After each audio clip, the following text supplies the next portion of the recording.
கிறிஸ்துவுக்குள் பிரியமானவர்களே, உங்கள் யாவருக்கும் மீட்பெரும் இரட்சகருமாகிய இயேசு கிறிஸ்துவின் இனிதான நாமத்தினாலே உங்கள் அனைவருக்கும் என் அன்பின் வாழ்த்துக்களை தெரிவித்துக் கொள்கிறேன்.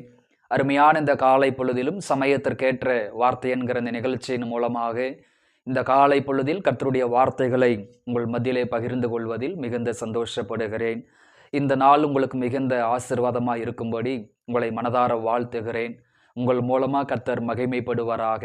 உங்கள் காரியங்களை கர்த்தர் வாய்க்க செய்வாராக. மன விருப்பங்களை கர்த்தர் நிறைவேற்றுவாராக என்று சொல்லி உங்களை மனதார வாழ்த்துகிறேன், ஜெபிக்கிறேன். ஆண்டவர் உதவி செய்வாராக. கர்த்தருக்கு ஸ்தோத்திரம். அருமையான இந்த காலை பொழுதிலும் உங்களுக்காக ஒரு வேத வசனத்தை வாசித்து உங்களுக்காக ஜெபிக்க விரும்புகிறேன். என்னோடு கூட வேதத்தை திருப்பிக் கொள்ளுங்கள். யாத்திராகமம் 11ஆம் அதிகாரம் அதனுடைய 3வது வசனத்தை வாசிப்போம். அப்படியே கர்த்தர் ஜனங்களுக்கு எகிப்தியரின் கண்களில் தயவு கிடைக்கும்படி செய்தார். மோசே என்பவன் எகிப்து தேசத்தில் பார்வோனுடைய ஊழியக்காரரின் பார்வைக்கும் ஜனங்களின் பார்வைக்கும் மிகவும் பெரியவனாயிருந்தான் என்று வேதத்தில் படிக்கிறோம். என் கண்பானவர்களே, அருமையான இந்த காலை பொழுதில் சமயத்திற்கேற்ற வார்த்தை என்கிற இந்த நிகழ்ச்சியில் பெரியவனாகிய மோசே என்கிற தலைப்பில் கர்த்தருடைய வார்த்தைகளை நாம் சிந்திக்க போகிறோம். சமீப நாட்களாகவே பெரியவன் என்கிற தலைப்பிலே கர்த்தருடைய வார்த்தைகளை நாம் சிந்தித்து வருகிறோம். சாலமோனை பெரியவனாக்கினார் என்று வேதத்தில் படித்தோம். யோசபாத் என்கிற ராஜாவை கர்த்தர் பெரியவனாக்கினதை குறித்து நம் வேதத்திலே படித்தோம். இப்படி இந்த வாரத்தில் நம்ம பெரியவன் என்கிற தலைப்பிலே நாம் சிந்தித்து வருகிறோம். அருமையான இந்த காலை பொழுதிலே மோசேயை குறித்தும் நம் சில காரியங்களை குறித்து நம்ம சிந்திக்க போகிறோம். தேவ மனிதனாகிய மோசேவை குறித்து நம்ம படிக்கும் பொழுது, மோசே அந்த எகிப்து நாட்டில் வாழ்ந்து கொண்டிருந்த காலகட்டங்களிலே அவர் ஒரு நாள் அந்த தேசத்தை சுற்றி பார்க்க போகும் பொழுது அங்கே அவருடைய சகோதரன் ஒருவனை, எபிரெயரில் ஒருவனை அடித்து துன்புறுத்தினார்கள், வேதனைப்படுத்தினார்கள். ஸ்தோத்திரம். அது அவருக்கு ரொம்ப வருத்தத்தை ஏற்படுத்தியது. உடனே அந்த கோபத்தினாலே, அந்த கோபத்தின் மிகுதினாலே அந்த எகிப்து தேசத்தானை ஒருவனை கொன்று புதைத்து போட்டார் என்று வேதத்திலே வாசிக்கிறோம். இப்படி மோசே கோபப்பட்டு ஒருவனை கொன்று போட்டான், ஒருவனை புதைத்து விட்டான் என்கிற செய்தி பார்வோனுக்கு சொல்லப்படுகிறது. பார்வோனுக்கு அதை தெரியப்படுத்துறாங்க. அப்போ மோசேயும் கொல்லப்பட வேண்டும் என்று பார்வோன் விரும்புகிறார். மோசே கொல்லப்பட வேண்டும், மோசே உயிரோடு இருக்கக்கூடாது என்று சொல்லி அவரும் அந்த காரியத்தை செய்கிறார். கர்த்தருக்கு ஸ்தோத்திரம். அப்போ பார்வோன் தன்னை எப்படியாகிலும் கொன்று விடுவார் என்கிற ஒரு பயம் அல்லது ஒரு பதட்டம், ஒரு காரியம் மோசேக்குள் வெளிப்பட்டதனாலே மோசே ஒரு தீர்மானம் எடுக்கிறார். யாத்திராகமம் 2ஆம் அதிகாரம் 15வது வாக்கியத்திலே, இனி கொஞ்ச காலம் இந்த தேசத்தில் இருப்பது தன்னுடைய உயிருக்கு, தன்னுடைய ஜீவனுக்கு ஆபத்து என்று அறிந்து அந்த தேசத்தை விட்டு அவர் புறப்பட்டு போகிறார். அந்த தேசத்தை விட்டு அவர் ஓடி போகிறார் என்று நம்ம வேதத்தில் படிக்கிறோம். அப்போ அந்த எகிப்து தேசத்தை விட்டு புறப்பட்டு போய் ஸ்தோத்திர வனாந்தரத்திலே 40 ஆண்டுகள் ஆடு மேய்த்த காரியங்களை, வனாந்தரத்தில் ஆடுகளை மேய்த்த அந்த காரியங்கள் எல்லாம் நாம் அறிந்திருக்கிறோம். 40 வருடம் அவர் வனாந்தரத்தில் வைத்து ஆண்டவரால் உருவாக்கப்பட்டார். அவருடைய சுபாவங்கள் மாறிற்று, அவருடைய குணாதிசயங்கள் மாறிற்று, அவருடைய டோட்டலாக அவருடைய சூழ்நிலைகள் எல்லாவற்றையும் கர்த்தர் மாற்றி அமைத்தார். அப்படி மாற்றி அமைத்த பொழுது ஒரு நாள் ஓரேபு பர்வதத்திலே ஸ்தோத்திரம் ஆண்டவர் மோசேயை சந்தித்து எகிப்து தேசத்திலே ஜனங்கள் படுகிற வேதனைகளை, அவங்களுடைய உபத்திரவங்களை, அவங்களுடைய பாடுகளை, அவங்களுடைய கண்ணீரை நான் பார்க்கிறேன், அவர்களை விடுவிக்க வேண்டும், வா உன்னை எகிப்து தேசத்திற்கு அனுப்புகிறேன் என்று சொல்லி ஆண்டவர் மோசேயை தந்த தேசத்திற்கு அனுப்பி வைக்கிறார். அப்படி இந்த தேசத்திற்கு அனுப்பி வைத்த பொழுது மோசே கர்த்தர் கொடுத்த அதிகாரத்தை பயன்படுத்தி, வல்லமையை பயன்படுத்தி, அந்த கோலை பயன்படுத்தி அந்த தேசத்தில் வல்லமையான அற்புதங்களையும் அடையாளங்களையும் நிகழ்த்தினார். அந்த அற்புதங்களை அடையாளங்களை நிகழ்த்தின பொழுது அந்த தேசம் மோசேயை குறித்து பயப்பட்டது. அந்த ராஜாக்கள், பார்வோனின் அரண்மனையில் இருந்த ஒவ்வொரு மந்திரிமார்களும், ஒவ்வொரு பிரதானிகளும், பார்வோனின் ஊழியக்காரர்களும் மோசேயை பார்த்து பயப்பட்டார்கள். அதனால தான் யாத்திராகமம் 11ஆம் அதிகாரம் 3வது வாக்கியத்தில் வாசித்தோம், மோசே என்பவன் பார்வோனுடைய ஊழியக்காரருடைய பார்வையிலும் ஜனங்களுடைய பார்வையிலும் மிக பெரியவனாயிருந்தான் என்று வேதத்தில் படிக்கிறோம். என் கண்பானவர்களே, ஒரு காலத்தில் ஜீவனுக்காக ஸ்தோத்திரம் இருந்தால் உயிருக்கு ஆபத்து, ஜீவனுக்கு ஆபத்து என்று அந்த தேசத்தை விட்டு ஓடி போன ஒரு மோசே, எல்லாராலும் அற்பமாக எண்ணப்பட்ட ஒரு மோசே, எல்லாராலும் நிராகரிக்கப்பட்ட ஒரு மோசே, ஸ்தோத்திரம் எல்லாராலும் புறக்கணிக்கப்பட்ட ஒரு மோசே, வனாந்தரத்தில் 40 ஆண்டுகள் உருவாக்கப்பட்ட பிற்பாடு மீண்டும் ஆண்டவர் ஓரேபிலே சந்தித்து மீண்டும் தன்னுடைய தரிசனத்தை, தன்னுடைய ஊழியத்தை கரத்தில் கொடுத்து இந்த தேசத்திற்கு அனுப்பின பொழுது இந்த மோசையை கொண்டு கர்த்தர் வல்லமையான அற்புதங்களையும் அடையாளங்களை செய்த பொழுது அந்த தேசம் அவரை மிகப்பெரியவராக பார்த்தது. அந்த மோசையை குறித்த பயம் அந்த தேசத்தை பற்றி பிடித்தது. பார்வோனுடைய ஊழியக்காரருடைய கண்களுக்கும் ஜனங்களுடைய கண்களுக்கும் மோசே என்பவன் மிக பெரியவனாயிருந்தான் என்று வேதத்திலே படிக்கிறோம்.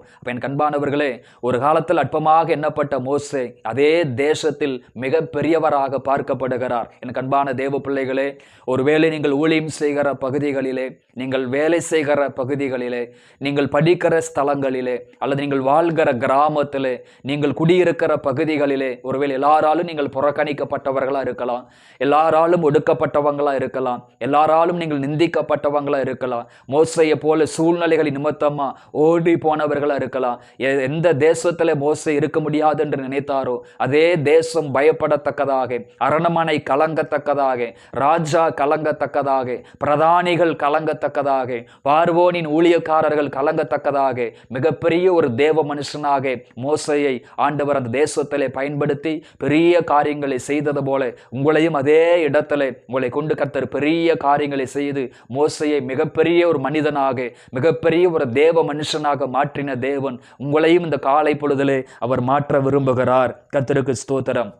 அப்ப எனக்கு அன்பானவர்களே, ஒரு காலத்திலே மோசே என்கிற தேவ மனிதன் அந்த எபிரேயர்கள் ஒருவரை துன்புறுத்தினதுனாலே, அந்த எகிப்து தேசத்தை சார்ந்த ஒரு நபரை கொன்று புதைத்ததுனாலே அந்த தேசத்தை விட்டு அவர் ஓடி போனதை நம்ம படிக்கிறோம். மீண்டும் திரும்பி வந்து வல்லமையான காரியங்களை, அற்புதங்களை செய்ததுனாலே அந்த தேசம் மோசே என்கிற மனிதனை மிகப்பெரியவராக பார்த்ததாக வேதத்திலே படிக்கிறோம். அப்போ மோசே என்கிற மனிதனை அந்த தேசம் மிகப்பெரியவராக பார்த்ததற்கு என்ன காரணம்? பார்வோனுடைய ஊழியக்காரர்களும் அந்த தேசத்தில் வாழ்கிற சகல ஜனங்களும் மோசையை ஒரு மிகப்பெரிய ஒரு தேவ மனுஷனாக, மிகப்பெரிய ஒரு தீர்க்கதரிசியாக பார்ப்பதற்கு என்ன காரணம்? அப்ப அந்த காரணத்தை நம்ம கண்டுபிடித்து அதே போல நம்மையும் அர்ப்பணிப்போம் என்று சொன்னால், நம்மையும் இந்த கடைசி காலங்களிலே ஆண்டவர் வல்லமையாய் பயன்படுத்துவதற்கு அவர் விருப்பமுள்ளவராய் இருக்கிறார். கர்த்தருக்கு ஸ்தோத்திரம். அப்ப என் கண்பானவர்களே, மோசே என்கிற தேவ மனுஷன் அந்த தேசத்திலும் அந்த ஜனங்கள் மத்தியிலும் மிகப்பெரிய ஒரு தேவ மனுஷனாக மாறியதற்கு, மிகப்பெரியவராக மாறியதற்கு என்ன காரணம் அப்படின்னு படிக்கும் பொழுது யாத்திரைகாமம் 3ஆம் அதிகாரத்திலே 2வது வசனம் சொல்லுகிறது, அங்கே கர்த்தருடைய தூதனானவர் ஒரு முட்செடியின் நடுவிலிருந்து உண்டான அக்கினி ஜுவாலையிலே நின்று அவனுக்கு தரிசனமானார். அப்பொழுது அவன் உற்று பார்த்தான், முட்செடி அக்கினியால் ஜுவாலித்து எரிந்தும் அது வெந்து போகாமல் இருந்தது என்று வேதத்தில் படிக்கிறோம். என் கண்பான தேவனுடைய பிள்ளைகளே, மோசே என்கிற ஒரு தேவ மனிதன் அந்த தேசம் முழுவதும் ஒரு மிகப்பெரிய ஒரு தேவ மனுஷனாக, மிகப்பெரிய ஒரு தீர்க்கதரிசியாக பார்க்கப்பட்டதற்கு என்ன காரணம் என்று பார்க்கும் பொழுது, ஓரேபிலே தேவன் மோசையை சந்தித்தார் என்று வேதத்திலே வாசிக்கிறோம். அப்போ நம்ம அற்பமானவங்களா இருக்கலாம், படிப்பறிவு இல்லாதவங்களா இருக்கலாம், ஒருவேளை உலக அறிவு நமக்கு இல்லாதவங்களா இருக்கலாம், ஒருவேளை எல்லாரையும் போல ஸ்தோத்திரம் பொது அறிவு இல்லாதவங்களா இருக்கலாம். எனக்கு அன்பானவர்களே, தேவனுடைய ஒரு சந்திப்பு உங்கள் வாழ்க்கையில நிகழுமானால், நீங்க இருக்கிற இடத்துல ஆண்டவர் உங்களை சந்திப்பாரானால் உங்க வாழ்க்கை நிச்சயமாக மாறும். உங்கள் குடும்பத்தினுடைய சூழ்நிலைகள் மாறும், ஊழியத்தினுடைய சூழ்நிலைகள் மாறும், சமுதாயத்தினுடைய நிலைமைகள் மாறும். 40 வருடம் வனாந்தரத்தில் ஆடுகள் மேய்த்து கொண்டிருந்த மோசையினுடைய வாழ்க்கையில எப்போ ஓரேப் என்கிற பர்வதத்தில் தேவனாகிய கர்த்தர் மோசையை சந்தித்தாரோ அந்த ஒரு சந்திப்பு தான் அந்த தேசத்தில் மோசையை ஒரு மிகப்பெரிய ஒரு மனிதனாக மாற்றியதை குறித்து நம்ம வேதத்தில் படிக்கிறோம். அருமையான இந்த காலை பொழுதிலே நீங்களும் நானும் அறிந்து கொள்ள வேண்டிய ஒரு காரியம், எப்போதெல்லாம் நீங்கள் தேவனை சந்திக்கிறீர்களோ அப்போதெல்லாம் தேவனும் உங்களை சந்திப்பதற்கு ஆயத்தமாய் இருக்கிறார். பாருங்கள், பிழையாம் என்கிற தீர்க்கதரிசி குறித்து நம்ம படிக்கும் பொழுது, பாலாக் சபிப்பதற்காக அழைத்து வந்த பொழுது அவர் சொல்லுகிறார், பலிபீடங்கள் எல்லாம் ஆயத்தப்படுத்தி பலிகளை செலுத்துங்கள், நான் மலையின் மேல் ஏறி போவேன், தேவன் என்னை சந்திப்பார் என்று உறுதியாக சொல்லுகிறார். அப்ப இந்த உலக வாழ்க்கையிலே வாழ்கிற ஒவ்வொரு தேவனுடைய பிள்ளைகளுக்கும், ஒவ்வொரு தேவனுடைய ஊழியர்களுக்கும் சொல்லுகிறேன், ஒவ்வொரு நாளும் நம் தேவ சமூகத்திலே தேவனை சந்திக்கிற பொழுது தேவன் நம்மை சந்திப்பதற்கு அவர் வல்லவராய் இருக்கிறார். எந்த மனிதன் தேவனால் சந்திக்கப்படுகிறாரோ, எந்த மனிதன் தேவனால் தொடப்படுகிறாரோ, நிச்சயமாக அந்த மனிதன் சாதாரணமான ஒரு மனிதனாக இருந்தாலும் அந்த தேசத்திலே அசாதாரணமான ஒரு மனிதனாக கர்த்தர் மாற்றுவார். மோசே என்கிற மனிதன் அற்பமானவராய் இருந்தாலும் தேவனுடைய ஒரு ஒரு சந்திப்பு அந்த தேசத்தில் ஒரு மிகப்பெரிய ஒரு தேவ மனிதனாக மாற்றியது. அந்த மோசையை சந்தித்த தேவன் இந்த காலை பொழுதில் இந்த வார்த்தைகள் மூலமா உங்களையும் சந்திக்க விரும்புகிறார், உங்களையும் தொட விரும்புகிறார், உங்களையும் இந்த தேசத்தில் கர்த்தர் பயன்படுத்த விரும்புகிறார். இது ஒரு அழைப்பாக நீங்கள் எடுத்துக்கொண்டு கர்த்தருடைய வார்த்தைகளுக்கு உங்களை ஒப்புக் கொடுக்கிற பொழுது இந்த கடைசி கால எழுப்புதலிலே ஆண்டவர் பயன்படுத்துவார். கர்த்தருக்கு ஸ்தோத்திரம். அப்ப முதலாவதாக மோசே என்கிற தேவ மனிதன் அந்த தேசத்துல மிகப்பெரியவராக பார்க்கப்பட்டதற்கு காரணம், அதனுடைய பின்னணியத்தில் இருப்பதனுடைய காரணம் ஒரு தேவனுடைய சந்திப்பு. ஓரேபிலே தேவனுடைய சந்திப்பு. அப்ப தேவன் நம்மை சந்திக்கும் பொழுது நம்முடைய வாழ்க்கை மாறுகிறது, நம்முடைய சூழ்நிலைகள் மாறுகிறது, ஜனங்கள் நம்மை பார்க்கிற விதங்கள் மாறுகிறது. அதனால தேவன் உங்களை சந்திப்பதற்கு நீங்கள் ஆயத்தமாயிருங்கள், அதற்காக விருப்பப்படுங்கள். ஆண்டவர் உங்களுக்கு உதவி செய்வாராக. இரண்டாவது நாம் கவனிக்கும் ஒரு காரியம், அந்த மோசேனுடைய வாழ்க்கையில இவ்வளவு பெரிய மாற்றம் எப்படி வந்தது? அந்த தேசம் முழுவதும் மோசே மிகப்பெரியவனாக எண்ணப்பட்டதற்கு என்ன காரணம் என்று படிக்கும் பொழுது யாத்திரைகமம் 3ஆம் அதிகாரம் 4ஆம் வசனம் சொல்லுகிறது, அவன் பார்க்கும்படி கெட்ட வருகிறதை கர்த்தர் கண்டார். முட்செடி நடுவிலிருந்து தேவன் அவனை நோக்கி மோசே மோசே என்று கூப்பிட்டார். அவன் இதோ அடியேன் என்றான். கர்த்தருக்கு ஸ்தோத்திரம். இரண்டாவதாக அற்பமாய் பார்க்கப்பட்ட மோசே, எல்லாராலும் நிராகரிக்கப்பட்ட மோசே, ஸ்தோத்திரம். அந்த தேசம் வேண்டாம் என்று ஓடி போன மோசே இன்றைக்கு அந்த தேசம் முழுவதும் மிகப்பெரியவராக எண்ணப்பட்டதற்கு என்ன காரணம்? எப்படி அவருடைய வாழ்க்கை மாறிற்று என்று பார்க்கும் பொழுது தேவனுடைய வார்த்தை, தேவனுடைய சத்தத்தை அவர் கேட்டார். எனக்கு அன்பானவர்களே, நீங்க ரொம்ப சாதாரணமானவங்களா இருக்கலாம், படிப்பறிவு இல்லாதவங்களா இருக்கலாம், உலக அறிவு இல்லாதவங்களா இருக்கலாம், செல்வாக்கு இல்லாதவர்களா இருக்கலாம், ஒருவேளை உலகத்தின் சம்பத்துக்கள் உங்களுக்கு இல்லாமல் இருக்கலாம். ஆனா ஆவியானவருடைய மெல்லிய சத்தம், ஆண்டவருடைய சத்தத்தை உங்கள் காதுகள் ஒரு நாள் கேட்குமானால் உங்கள் ஜீவிதத்திலே, உங்கள் வாழ்நாளிலே ஒரு முறையாவது தேவ சத்தத்தை கேட்க நீங்கள் விரும்பணும். ஒரு முறையாவது ஆண்டவருடைய சத்தத்தை நீங்கள் கேட்க விரும்பணும். அந்த ஆண்டவருடைய சத்தத்தை நீங்கள் கேட்கும் பொழுது அந்த சத்தம் உங்கள் வாழ்க்கையை மாற்றி அமைக்கும், உங்கள் குடும்பத்தை அது மாற்றி அமைக்கும், உங்கள் ஊழியத்தினுடைய சூழ்நிலைகளை முழுமையாக அது மாற்றி அமைக்கும். அப்ப இந்த உலகத்தில் வாழ்கிற ஒவ்வொரு தேவனுடைய பிள்ளைகளும் வாழ்க்கையில் ஒரு முறையாவது தேவ சத்தத்தை கேட்பதற்கு விரும்புங்க.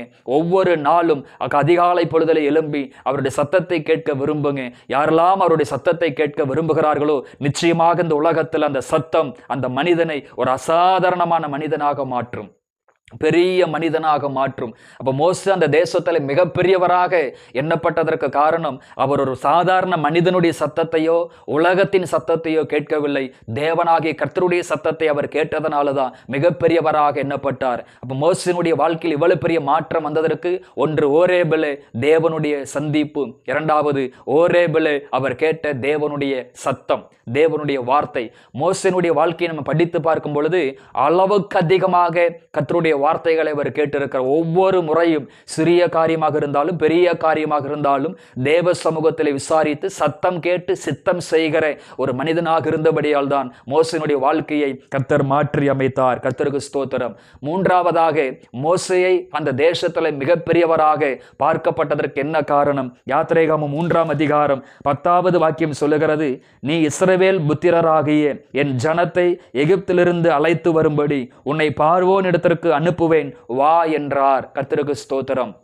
மூன்றாவதாக மோசே என்கிற தேவ மனிதன் பார்வோனுடைய ஊழியக்காரருக்கும் ஜனங்களுக்கும் மிகப்பெரியவராக தெரியப்பட்டதற்கு என்ன காரணம், அறியப்பட்டதற்கு என்ன காரணம் என்று பார்க்கும் பொழுது அந்த ஓரேபிளை வைத்து ஒரு அழைப்பு கர்த்தர் கொடுக்கிறார். ஸ்தோத்திரம். நீ புறப்பட்டு போய் அந்த ஜனங்களை விடுதலை ஆக்கி அவர்களை அழைத்து கொண்டு வர வேண்டும், உன்னை பார்வோனிடத்திற்கு அனுப்புகிறேன் வா என்று சொல்லி ஒரு உன்னதமான ஒரு அழைப்பு கொடுக்கப்படுகிறது.